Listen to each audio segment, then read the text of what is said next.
好，欢迎您回到新闻大白话的节目现场，我是钱子。我们看到 G7 闭幕了哦，那这个所谓的工业的7大强国，他们在最后一天有一个会议。可是川普啊，他说我是老大，我迟到快1个小时 ，OK 的。我们先来看看这一幕哦。当天川普迟到快要1个小时，他姗姗来迟。那马克宏他决定不等川普，直接开始开会。结果川普到了会场之后呢，走向他的座位，停下脚步，跟大家说：“我是老大 ，I am the boss。”所以呢，这个现场也响起了笑声哦。那我们可以看到呢，川普在 G7 的这些会员国的心目中，可能是又害怕又这个讨厌吗？哦，就是各种复杂的情绪在这一次的 G7 的会议里头发酵，并且弥漫。我们先来看看呢，这个对中国大陆关键矿产的依赖 ，G7 的目标是怎么讲？它会大幅的下降哦。到了2030年，它目标是降到60%以下。可是你想围堵中国，却堵不住35%的浪潮。这个35是什么？因为中国大陆的制造业已经占到全球制造业总量的35%，1/3强。也就是说，可能在全世界家家户户里面的电器、汽车、桌子、椅子、你的衣服哦，各个方方面面呐，这个制造业哦，都可能是1/3是来自于中国大陆哦。所以你这样子的一个状况，这样的浪潮，你挡得住吗？哦，那对于川普来说哦，印太的策略可能他也要做一些调整的，包括我们看到哦，川普 G7 里头他就大赞高市早苗是头号川粉，日本做得非常好，他给高市早苗按一个赞，说他好棒棒。那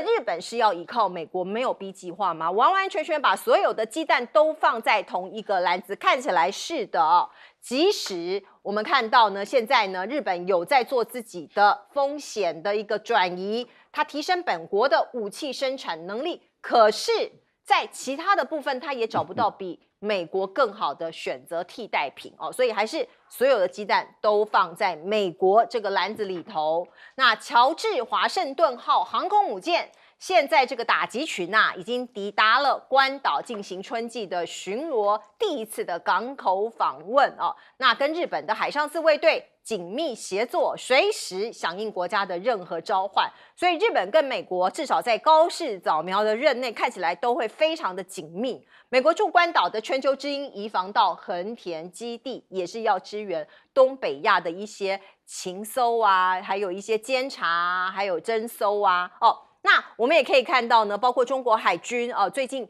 其实这一阵子呢，都一直被日本的我们看到的自卫队不断的搜集他们的各种的轨迹说是他们很频繁的进出太平洋。日本的维新会还说你应该要引进核潜舰所以你看到日本国内有非常多的倡议所以这也是中国大陆很担心的，担心它走向过去军国主义的道路。还有一个重要的国家，我们刚刚讲印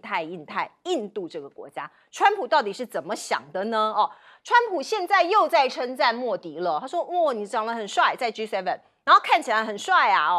又是个硬汉，又是风度翩翩那他们现在在敲定贸易协议那川普说快要完成了，他也在很短的时间内会去访问印度。可是印度跟美国到底有没有像日本跟美国那么紧密呢？看起来有一些肢体动作，领导人间的肢体动作可以略窥一二。包括过去我们看到莫迪，他是一个非常有名的，就是熊抱。你看过去他看到川普，两只手紧紧的抱住川普的这个腰围这里所以熊抱。可是这次在 G7， 两个人没有这么亲密的一个招牌动作出现，所以呢，就有一些媒体也在说，有没有可能缺乏信任这两个国家其实没有过去这样子的紧密的关系了。还有一件事情，可能也是让两个国家有嫌隙的导火线，也就是我们知道在荷姆兹海峡有3名印度船员被射杀。其实不是被射杀，就是在攻击的时候，因为他要通过嘛那美军叫停，然后呢他就开炮之后，上头就有3名无辜的船员死亡。可是川普都不道歉呢，印度已经发出声明说你们要道歉，可是川普不道歉。那在 G7 这样子的一个场合里，莫迪在国内也被骂，他说你在跪舔，你看我们有3个同胞被美国人给杀了，可是你在跪舔啊，所以像是这样民间的氛围，有时候也会影响政策的方向。时隔8年恢复旧名，我们看到美国战争部已经宣布了，我们熟悉的印太司令部现在要更名为太平洋司令部，这是什么意思啊？是因为印度要拿掉它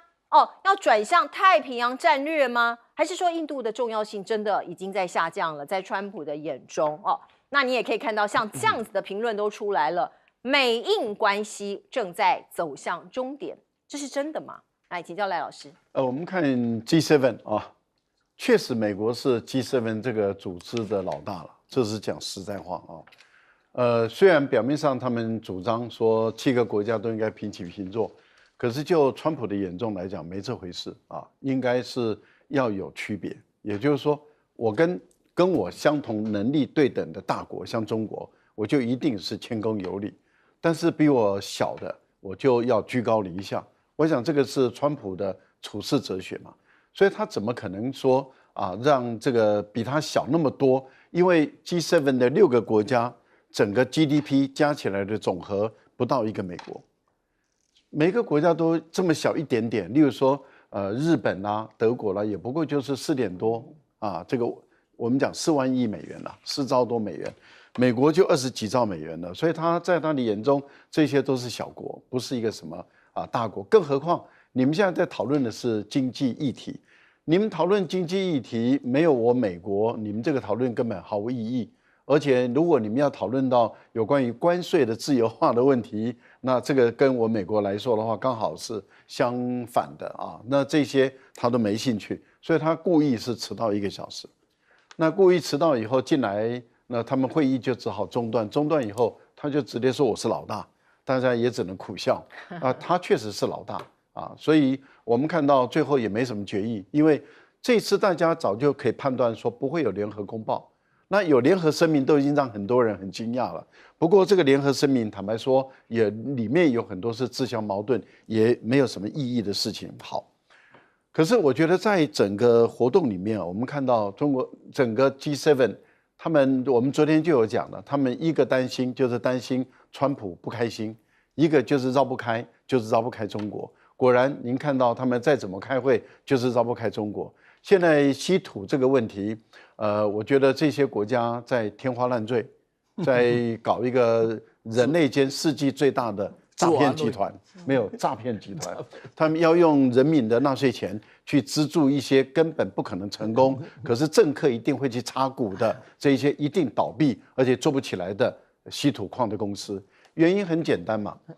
第一个就是你可以取得矿产，没有错。但是问题就是你的提炼的过程中，也就是我们所谓的你要把它提炼了，再加上精炼，你没有这个机器设备、人力跟劳务，这个大家都知道公开的事实。等到你具备了以后，你的公司几乎都倒光了。像日本现在有2大公司已经要倒了，而且日本现在连几个很重要的做这个半导体的，甚至做半导体原料的，还供应台积电的，他们都已经只剩下1个月的存货。请问一下，他说我5年后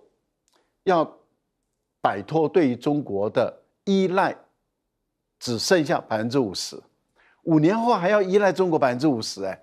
那就代表什么？他们第一个他们做不到，第二个还是依赖中国。而问题是，日本的、美国的、欧洲的企业有谁能等得到5年后？所以几乎都要全倒光。如果这些企业不跟他的军工企业做切割，而且切割的干干净净的话，那他们绝对不可能拿到中国的稀土，因为中国大陆的稀土有一个非常明白的规定，是不能够给军工企业，也就是说，日本的军工企业不能够拿到任何中国的稀土。你如果任何日本的企业有跟日本的军工企业有合作、有做买卖的话，那你就拿不到它的稀土。所以你必须要跟你的日本的军工企业切割得很干净才行。这一点你自己要做选择。可是我们看到，我们估计他们的1个月的存货完了以后，台积电大概要亮红灯了很多公司、很多半导体公司都开始亮红灯。原因很简单，没有原料来源。我觉得这个是一个很大的一个危机，只剩下1个月好，那高市早苗在这一次，大家看到他在 G7 里面，按照传统啊，这个 G7 的6个国家，其实在过去以来就是把日本晾在那边。这次高市早苗想办法要蹭，其实他能够蹭的空间很有限。因为他过去在 APEC 的时候，他对亚洲的国家，他可以贴着你身体啦，来去蹭你啊，去做滑椅子去蹭这个印尼的总统。但是在欧洲的领导人来说的话，你不要跟我有肢体的接触，因为那个肢体的接触在欧洲人来说，他们是有一定的礼仪的规范。那高市早苗在这个部分里面，他想要采用这个银座式的妈妈桑的这种方式，他就没有施展的空间了。所以我个人觉得他在欧洲的情况下，很明显的他被孤立。印度是自己选择的，印度当初选择追随美国跟中国大陆对抗，可是他没有得到任何好处。现在他得到的是高关税，还有就是印度传言被杀。可是莫迪又能怎么样呢？他还能怎么做？他一点办法都没有。那李胜峰老师是这个以前呢，在立完有个老委员女性啊，她都一定要坐大位，她不坐大位，她那一天就不爽，所以大家都留位置给她。结果有一次她去的时候，有个新委员呢，刚选上不知道，就坐了那个位置，她一进去就看了大半天，很气的转来就坐下去，然后讲一句话。我坐哪里，哪里就是主位啊！这跟这川普是一样的。OK， 所以讲个题外话给大家想一想。G7 啊，没有中国参加的 G7是一个遗憾，很简单，因为中国的制造力啊是35%，G7合起来是33%，这就是现实。把美国替外啊的 G6合起来的这个 GDP 是23兆啊，中国是21兆啊。那么，假如换成实质购买力的话，中国是43兆啊，这个 G6合起来是32兆啊。你想想看，没有中国参加的 G6、G7有什么好玩的呢？所以难怪这个川普会说，我就是老大。为什么？因为我跟他一个谈，就跟你们6个团谈起来，没什么好说的嘛。这是一个很现实摆在那里的问题。至于日本呢，日本那我们就别忘了。中日现在正处于一个新冷战的时代阶段，什么时候能解决？不是中日必有一战，是中日必然会在一个大的冲突之下，然后日本妥协了，问题才会解决。也只有这样子才能够对抗日本的问题。而日本今天呢，对美国来看，美国要退出，日本当然趁机想要在亚洲呢扮演美国的角色。可是呢，小孩玩大车，两国的实力差太大了，他可以趁机要让自己当老大，可是没有美国支撑的日本是虚的，但是美国支撑日本来对抗中国，这又是美国所不愿意的，这是今天日本必须面对的一个最残酷的事实。你最多只是美国拿来玩一玩中国大陆的一个玩偶，你没有能力，就算今天美国退出，只有你也没有能力来对抗今天的中国。可是呢，他硬要硬刚，这就是我讲的，刚下去，双方一定要有一个大冲突。什么冲突我们不知道，在这个冲突底下，日本彻底的发现，我真的要臣服了，问题呢才会去解决。至于川普对这一个莫迪的这一种你是世界上最handsome的男人等等这个不要觉得奇特，你只要了解美国的那一个第5大道的销售文化，你就晓得。我相信有一天我们的子孙钱子你要到那里去逛街，你就会面对到什么样以下我来称赞的话。哎呀，那真的让你爽死了。Madam， 我从来没有看到一个这么优雅的东方的女性进到我们的店，从你进来我就开始注意到了。哎呀，我们店里面任何一个都是适合衬托你的气质，尤其像这一件衣服。哇啦，你听过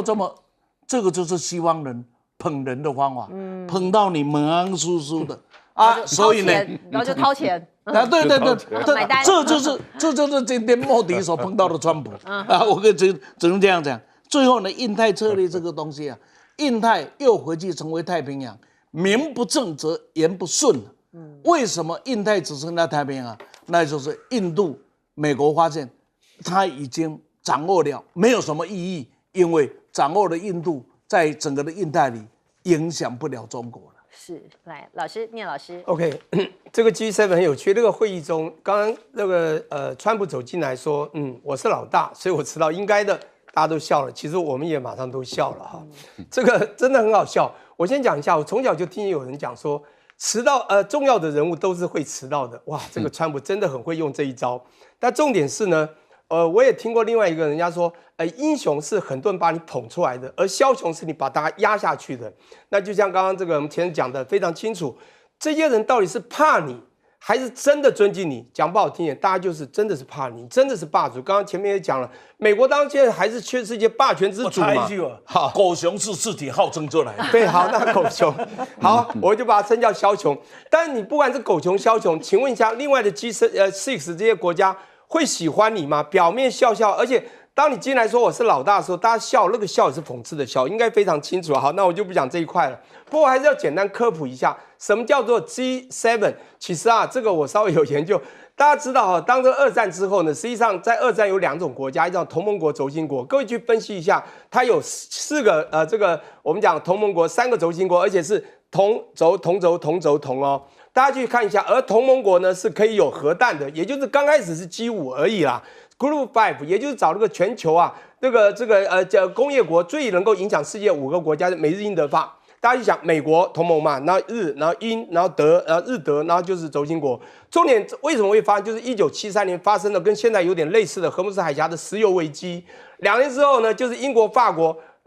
德国、法国2国，一个轴心国，一个轴心国，就是我们找最有影响力的5个国家来讨论我们的世界未来。后来隔年，加拿大和意大利，它的 GDP 也不差，就加进去，所以我们叫7大工业国组织。好，这是简单的一个科普，让大家知道一下。那我现在要讲是，现在呢，大家不知道知不知道一件讯息，很奇怪，在这个里面呢，你会发现川普跟他们讲，真的是有点鄙视他们的讲法，就跟在几个月前在联合国一样，讲说你们这些讲不完，他就讲说你们这些混蛋，你知道，就是你们造成世界怎么样，说很多东西你们应该要跟我配合等等，在联合国就已经把大家洗过脸。这一次呢，我觉得它里面讲一个很大的重点，他说：“怎么没有中国？”大家知道这件事？你知道中国现在如果真的讲7大工业国组织都不算了，只有2大工业国组织，甚至最主要工业国工业化、资讯化已经走到非常强盛，就是我们的对岸中国了。所以美国都不在制造业都不一定赢它，所以他会说：“为什么没有中国？没有中国，那我们怎么玩？”所以在这个场合中，川普呢想要去镇压大家，他也去看一看，其实在他眼中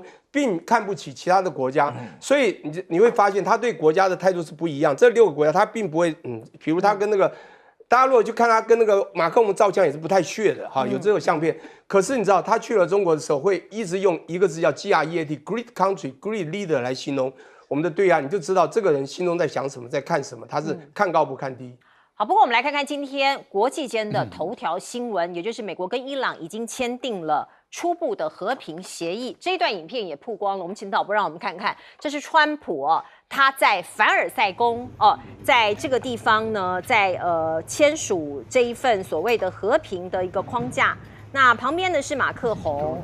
那卢比欧是把文件递交给川普，川普他签完之后，旁边的人开始鼓掌你看他坐在旁边的就是法国总统马克宏。那伊朗的方面呢，我们看到伊朗的总统裴泽斯基安也在这个谅解备忘录上面签字，不过他是透过影片，他是透过照片。那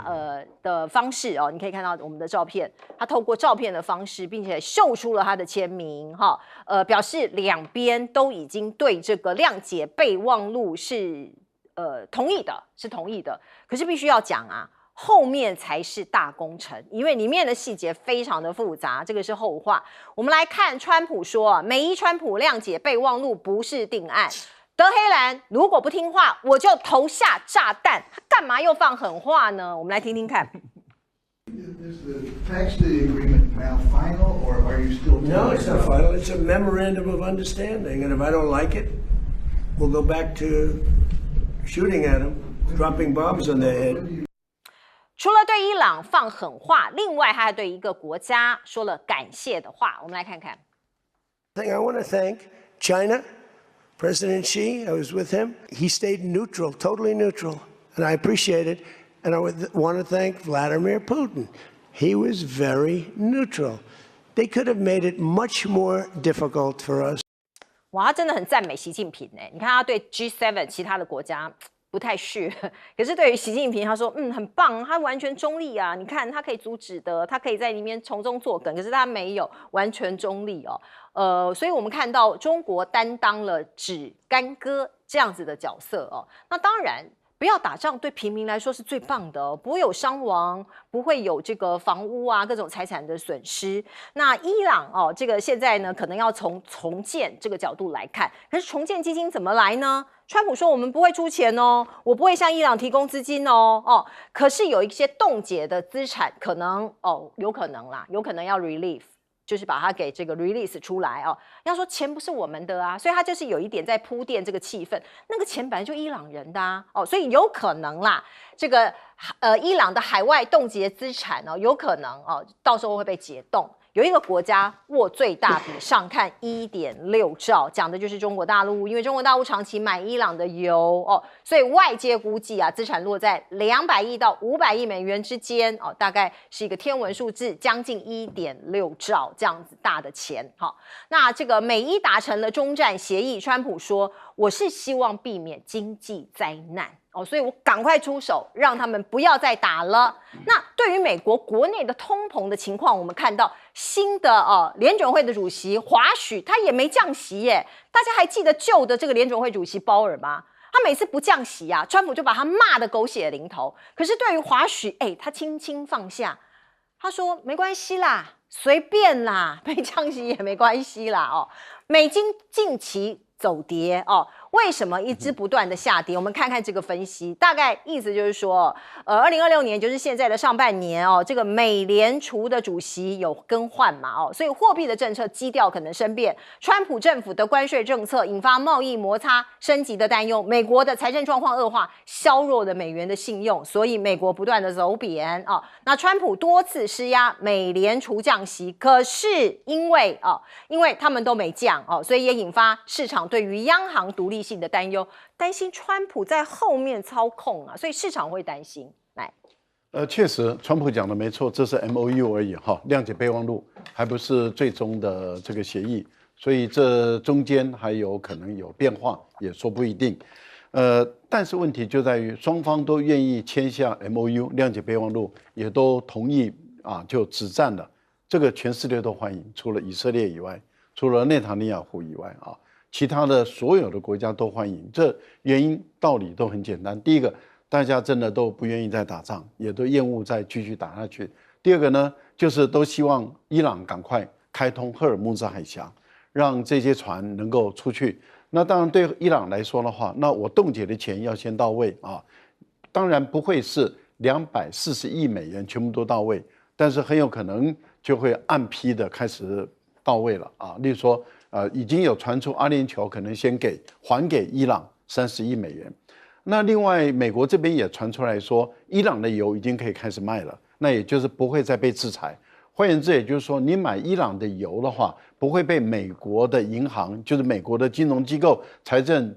部来对于你实施制裁。那这样的话，对于油价的往下压低，这确实是有帮助的地方。如果油价开始往下走低的话，走到60甚至60以下，我想全世界大家在通货膨胀、在能源的这个部分，包括我们台湾在内大家都可以松了一口气还有就是，既然油能够天然气能够出去，海峡能通，那农作物的所需要的这些化学肥料也就可以出去了。对于在准备这个秋耕或者是准备2季的这些耕种的很多农民来讲，也松了一口气。我觉得这个对全世界都是好事，所以可以预估明天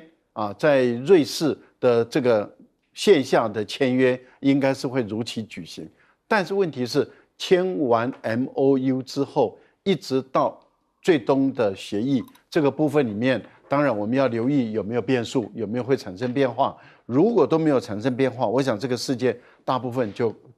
告一段落了那接着就是处理欧洲俄国跟乌克兰的战争问题。我们也希望俄国跟乌克兰的战争也尽快结束。可是您会发现，川普这已经是第3次的感谢中国大陆了。他一直在强调一件事：中国大陆他可以出手的，因为他跟伊朗是朋友，他跟伊朗是全面的战略伙伴关系。所以，如果按照中国大陆跟伊朗的关系，大陆如果不守中立的话，他直接出手，美国的这个仗就不是今天这个样子了，这个仗就很难打了。所以对川普来讲，他至少在这个部分，你可以看出他很讲道理，所以他连3次的感谢中国。相对来讲，欧盟就不讲道理了。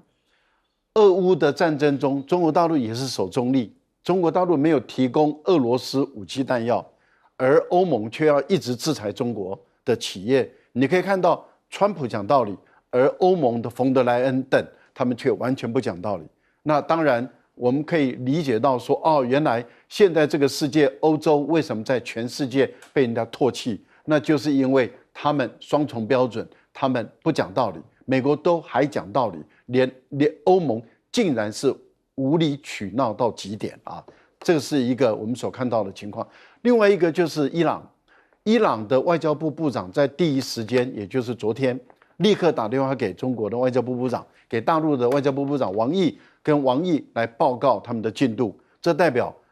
中国跟伊朗的关系很紧密，而伊朗非常的看重中国，而他马上表现说：“我非常的感谢中国大陆。”所以当事方的两边都同时感谢中国，中国大陆的影响力当然国际地位也好，影响力也好，当然就上升，而且上升了很多。在中东地区，它的影响力当然就大了。在以前，大陆在中东地区，坦白说没有话语权的。现在大陆在中东地区的影响力已经大到，因为昨天王毅就跟伊朗的外长讲说，新的区域的框架要推进去，那也就是除了什叶派跟逊尼派的和好关系再往前推一步以外，那解决的就是这个巴勒斯坦的问题。巴勒斯坦问题如果再解决，那就是要解决穆斯林跟这个以色列犹太人的问题了。是，如果能够给中东带来和平，我想这是全世界的福气啊。对啊，这也是我们期盼到的好消息哦。来，李老师，是我来补充一下赖老师所说的。第一个，这个 MOU 签完之后，大概就没有然后了，没有然后了，因为对川普来讲，他已经投身了。那其他是慢慢说，因为最重要的荷姆斯海峡解决了嘛，这个大概可以看到川普这样的做法，所以进一步来看看川普的行事风格。你们说川普跟美国历届的跟拜登比起来是不一样，拜登在这个俄乌战争里面就没硬凹到自己不知道怎么办。川普一看不对，有没有就绕跑，他溜了，他绝对不跟你啰嗦，他绕跑。所以呢，我们可以看一下这个川式风格，我把它整理一下，蛮好玩的。川式风格第一个恶心话会讲到听到让你鸡皮疙瘩啊，第二个呢狠话有没有会讲到简直是哇操，明天他就是老大啊。第三个呢，这个对自己啊。可以对自己说自己是世界第一美男子，这样自我吹嘘的话，他从来也不会跳针。第四个，自己即使失败了，他仍然不是优雅的退场，他会做出一道自我解释的自我退场。所以你看他的人生，他人生跟其他人不一样，他6次破产记录啊。破产就是什么？我经营不下去了，然后破产无所谓啊，再来就好。破产反正是破产就破产，只要能站起来就好。所以你了解他这个性格，就可以发现为什么刚才我讲说 MOU 签完以后，然后就没有然后了，因为他脱身了啊。所以这事情，台湾人也特别注意啊。你现在面对的是这样的一个川普的，他呢能吃就吃啊，他吃不下他就走，他吃不下他就逃，他绝对不会在那里啰里吧嗦。他不在乎啊是不是优雅的退，他只在乎我能不能自我吹嘘满足的退啊，这个大概是川普的风格，是蛮有意思的啊。那第二个呢，就是美伊中东战争里面，我要谈的是中国的角色。我简单的可以得到的3点呢，可以给大家做参考。第一个，在这一次整个中东战争引起全球能源危机的时候，这个全世界的制造大国却是受到影响最小的国家，这是全世界都吓了一跳。它的能源是不够的，是需要靠外面的，它的等等是要，可是呢，它却是有足够的储备。第二个，它足够的多元的分化，所以在这一次的竞价里面呢，很多人受不了了，储备油已经用到快差不多了，内部的通货膨胀搞得都受不了了。中国大陆是影响最少。这个就是从另一个角度来看，中国大陆现在是世界上少数一个拥有战略主动的国家。就是说你什么制裁有什么对它的压力越来越少，战略主动，所以已经不是只有战术的主动让美金过不来，战略的主动是你对我施加的压力已经没有办法在你手上完全去拥有了。第二个呢，第一个它影响最小，第二个它现在是发挥最大的影响力，它的影响远远超过了欧洲。以前中东发生问题是谁出来？是欧洲出来。这次你发现欧洲完全没有角色啊，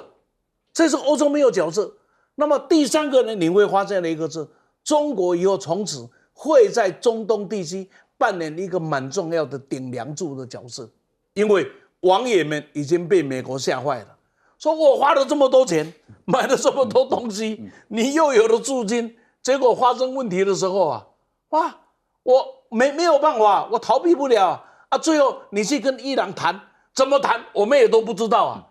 要用钱来找我，要用我来找我，要绕跑没有我。这一个情况呢，相对于川普对中国的肯定啊，可以证明一件事情，包含刚刚赖老师所讲的，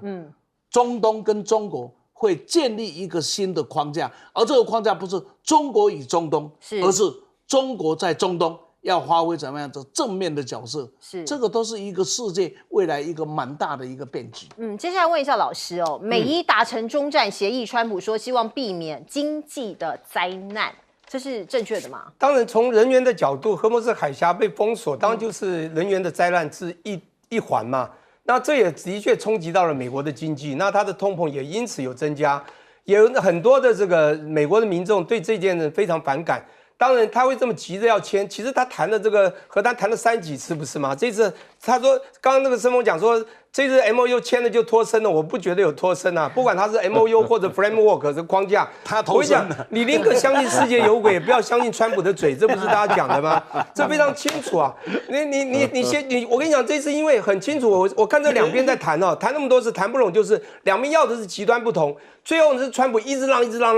到极点，你知道吗？讲不好听，他要的和人家还没有完全封锁，还说以后再停战60天再去看，导弹就没再谈了。代理人的这个支持，他继续支持啊。黎巴嫩他不是也要求你以色列不要打？最后呢，荷姆斯海峡这一点是让了，他只拿到这一点，就是你刚讲经济灾难这一部分。美国呢，伊朗要的立即停火，当然还希望大家保证以后不会再打。基本上川普是答应了，我就是怕川普的嘴啦。这个讲是一回事，做是另外一回事。第二个就经济制裁，那是以后的事情，他不可能马上放松，因为他不管在金融制裁、经济制裁，还有那个石油管道啊，这个 IPI 啊，大家知不知道那个所谓的伊朗这个巴基斯坦到印度了，现在对 IP 管道，这也是经济制裁之一，他可能不会马上放。还有一个资产解冻，其实伊朗他在外面的资产被锁了1000多亿。但他主要呢，在一些他自己还可以接受的国家，像中国啊，像日本一些国家，最重要是海湾国家附近的200多亿，像刚刚讲的阿联酋或杜拜或卡达，只是这些东西是被答应解冻，可这些解冻是对他短期有效，有什么好处呢？他现在外汇存底已经没了，他是拿这些东西很快做他的现金流，你知道吗？才能够处理他的外汇的问题。因为伊朗现在发生了很严重的经济问题，也就是他自己很通膨，他鼻子贬得非常厉害，他必须要有一点存货，就现金流去做，所以这个解冻对他非常重要。美国也答应他，是不是？美国输了，还有一个叫重建计划，不管那个3000亿真的假的，对，这个重点就是美国必须要快点签符，他经济灾难很严重，所以川普就做这件事。我最后还要补充一点，就是他讲了一个我觉得非常有趣，叫 totally neutral。说中国完全保持中立，他还讲那个 appreciate 非常感谢中国。我跟你讲，这很奇怪，突然跳出这个，因为在川普眼中 ，CRINC 就是邪恶轴心这些国家，你就是把伊朗、中国抓在一起。就你发觉这次中国好像并没有完全支持他来打我，他讲的中国一加进去，他就是很 hard time， 就很麻烦了。所以刚才那个叶先讲到一个说他讲道理，我觉得他不是讲道理，他是一个聪明人，你知道吗？你看他的那个交易的艺术，他就是知道知之为知之嘛，他知道世界各国有几两重，他也知道美国以前是最重，他在 G6 前面当说我是老大，当然要来晚一点。中国如果在，他可能不会迟到哦，他搞不先到。各位去看一下，去年在虎山，今年在中国，他迟到了吗？他不但迟到准时，而且很奉承的，一开始这个 leader， 这 great country great leader 来了。你就可以看得出来，这个人他是一个聪明人，他不是讲道理，他是非常的知自己的几两重，也知道其他各国几两重而已。可是现在美国国内这2天不断的发生空难，不知道发生什么事情了。我们先来看看呢，6月13号是一架海军的陆战队战斗机 F-18在华盛顿州坠毁，接下来隔天在密苏里州有一架跳伞飞机起飞的时候坠毁，然后接下来这个也是震惊大家的6月15号 B-52的轰炸机在加州爱德华兹空军基地跑道上面坠毁。现在的原因其实都还不是很确定哦。那今天这个是前2天有一架私人飞机试图在德州的高速公路降落的时候坠毁。那当然这个看起来是比较小型的，前面都是属于军方的是训练的问题呢，机械的问题呢，还是系统性的问题呢？现在不知道。那我们看到呢，现在这个中国大陆，当然我们看到习近平不断的被川普称赞那中国大陆的美国的前运输部部长赵小兰他刚好到北京去，那由韩正来接待他2个人谈什么？为了下阶段中美关系做出了重要的战略指引美国也征求下一代的战略运输机，想要跟 C-17一样大，可是要在简易的跑道起降，因为它很大很重所以有一些跑道它没有办法起降现在要在发挥下一代的运输机。那另外呢，美国这个断供 C919就是中国大陆的商用大飞机的引擎，已经1年了所以前一阵子中国大陆就自己埋起头来开始在研发，现在有消息出来说它研发出更先进的发动机今年5月它的这个新的发动机叫做 CJ1000A 已经装上去了，在试飞了那根据这个研究团队告诉大家的是说，他们已经把所有失败漏洞都补齐了，所以也撑起了这个国产大飞机制造的一个机量，因为这个发动机是最重要的。如果被美国卡脖子，那时候他们就有一点 discontinue， 就没有办法继续做。那现在有自己的引擎出来了。而对标美军的 MV-75A， 中国大陆的 R6000无人机它是倾转旋翼机，也完成了关键的飞次。这个是无人机的一个部分，大家都知道中国大陆其实在这个部分非常强，所以有专家就说可能会害怕它成为解放军台海投送的利器。如果是这样子的话，对我们来说非常不利。那另一方面，我们看到呢，这个西方的国家在做 G7，那中国大陆呢，它在做什么？它在做中国全球治理白皮书的发布包括你看到这是王毅，他就批评说单边主义这件事情是不 OK 的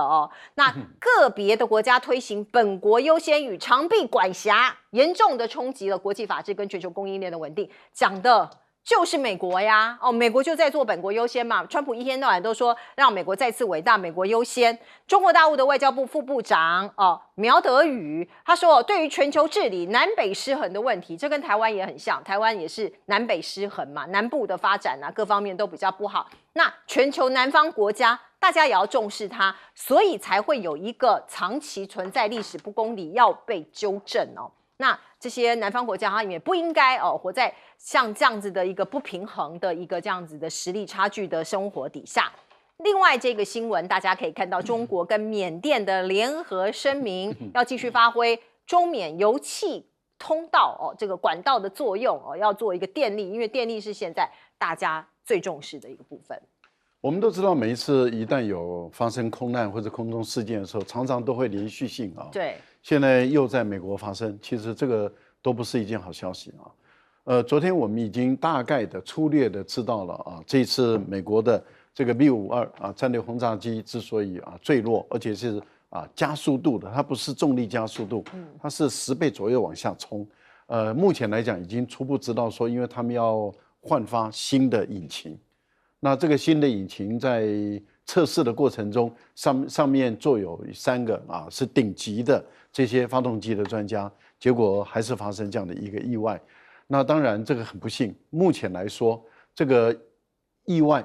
到底是哪一个地方哪一个环节出问题还抓不到，这是美国的在空军方面的重大的损失，也是航空工业重大的损失。因为这些顶尖的科学家他们的脑袋坦白说太珍贵了，但是问题就在于他们3个都是殉职的同时，而到底是出了什么问题，目前还抓不到头绪来，这个才是更大的一个损失。因为也就是说，有的时候我们看到悲剧发生，如果我们从悲剧中知道哦原来是什么什么原因，那我们下次就可以改进。可是当我们不知道原因的时候，那下次要怎么做测试啊？这个就是一个问题。不过我倒觉得美国的测试有时候胆子太大了，其实不应该这样胆子这么大。我为什么会这么说哈？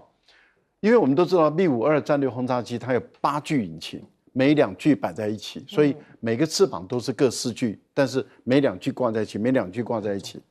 一般来说的话，通常都会，例如说我假设我8具，我先换4具，或者先换2具，来测试看看，如果那2具出了问题的话，可以把它关掉，然后用其他的把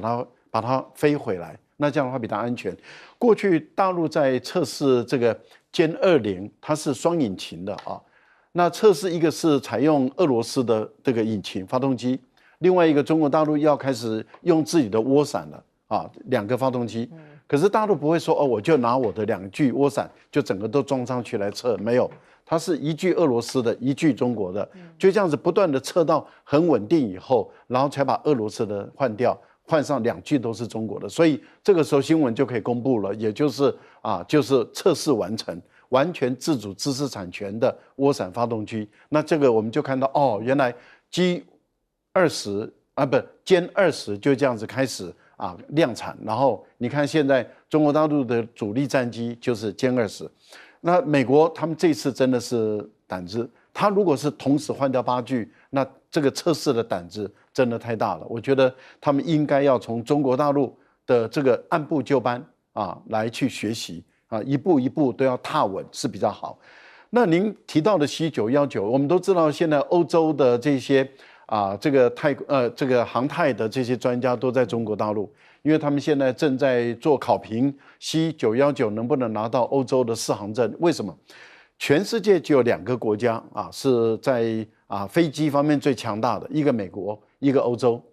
那大部分的国家都没有这个能力，所以绝大部分的国家都相信欧洲或是美国开出来的适航证。也就是说，大陆如果能够拿到欧洲的适航证，几乎所有的国家大部分都会跟上去了。那也就是都会同意你的飞机没有问题了。那当然，有些国家他会自己就同意给你适航证，那他就，例如说像越南或是有像马来西亚印尼，他们就直接给你了。那因为他们认为我信任你的飞机，但是你要在全世界卖的话，基本上这2个国家的适航证拿到任何一个都很重要。那他们目前来讲，正是在欧洲这个部分，欧洲的专家也进来了，现在就在做最重要的一个环节。也就是对于所有的发动机，它要拆解，然后再测试它的功能。中国在这个时候用了自己的发动机，其实就代表大陆对自己的发动机已经很有信心了。美国越赌，中国大陆就越活得下来，而且活得越好。其实我觉得赌中国的科学家赌不住的。好，我们进一下广告。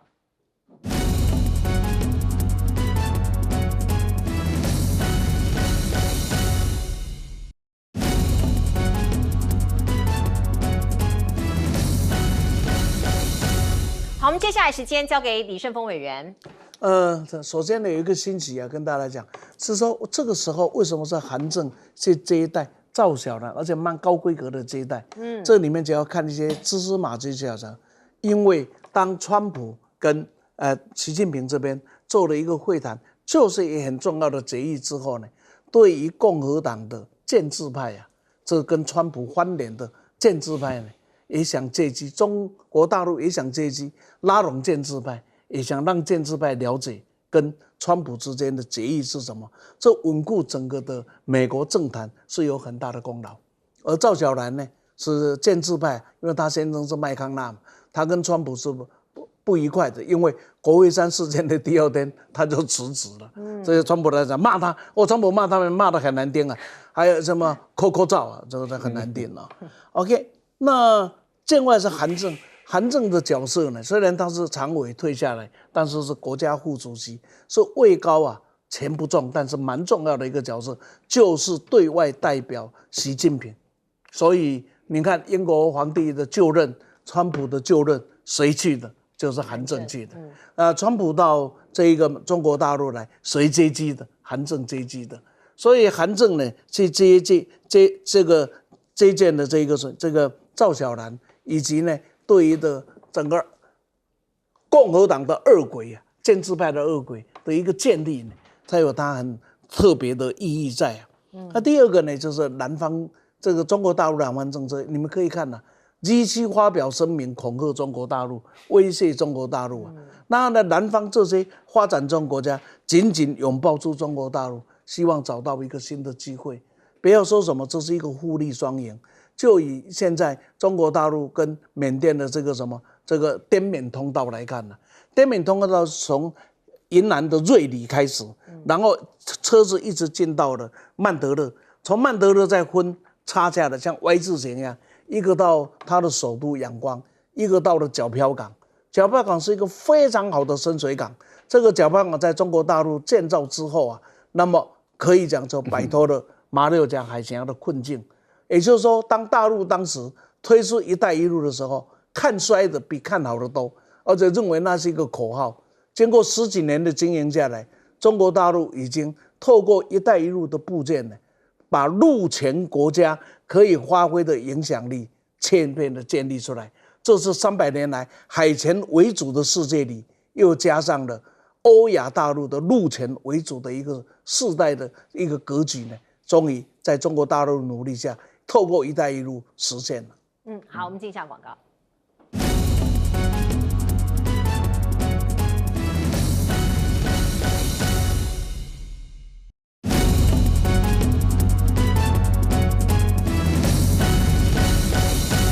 美国军方频频发生坠机的意外，到底是发生什么事情？请教老师。OK， 我觉得美国真是出问题了。美国输出老旧飞机啊，或一些军备给别的国家就算了，他自己国家支持的这武器都是好的嘛，却会自己这样子这个一坠机。我觉得这个有一个原因，这个原因大家也都知道，就制造业的实力已经越来越薄弱。怎么说呢？制造业除了起造它的飞机之外，它的维修维护是非常重要的。这是我想在1980年代、90年代我在美国读书的时候，很多人就在讲，Detroit以前有3大汽车厂，不管是通用汽车、5大汽车，或者福特厂，或者是 Chrysler， 你知道吗？美国人不敢开美国的汽车，都开 Toyota、开 Honda， 为什么？因为当时说那个螺丝开到一半少一颗都掉了，或者是焊接地方没焊好，因为工人呢这个偷懒，或者就是他们的这工作的这种认真程度就是有差。我想他们美国兵工厂在1940、41年代的时候才有那个时候的制造业强国，后来都太弱了。所以你要知道，你虽然要向美国买飞机，大家要注意一下。